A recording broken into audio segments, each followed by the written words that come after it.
Hey all, Dan here again, Periodic Audio. It's another Ask Me Anything, another quick few minute video answer to questions we get.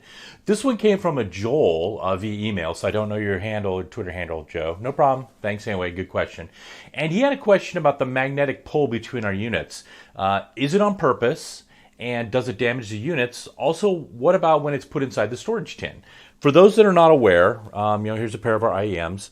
If I have one of them, they actually kind of cling together. And that's not, people are like, well, wow, did you actually design that in?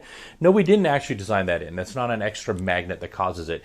It's just because the regular magnets we use are so freaking big and powerful.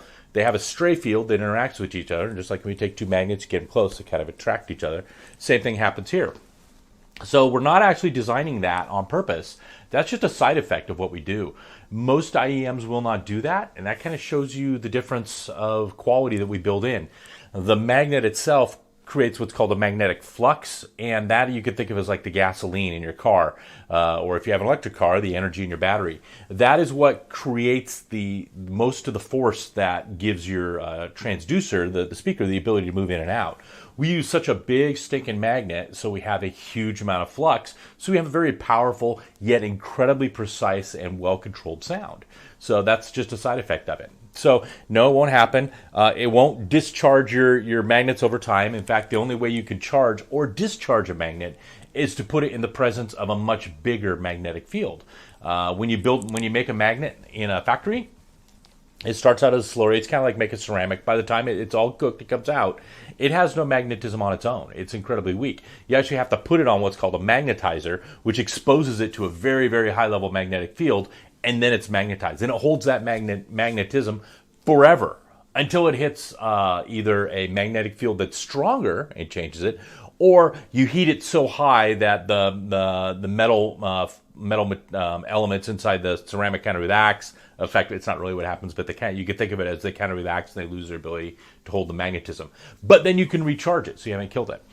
Second part of the question about the storage tin. Yeah, our storage tin. It is somewhat not magnetic, just a little bit. That's not going to hurt it either. Just like a magnet on a closet door or on a shutter on a window, that magnet can go through other steel. That flux can go forever, and it's not going to damage or weaken the magnet at all. It won't affect it because the flux is just there. It's inherent in the material itself. It's a property of the magnet itself. Using it will neither harm nor enhance the magnet. So there's nothing to worry about with our units. Just remember that they have a strong pull because we design them to be crazy bad, and that we also, that will be bleeped out, and that we also have a no issue with them continuing on with that forever because that's just the way it works.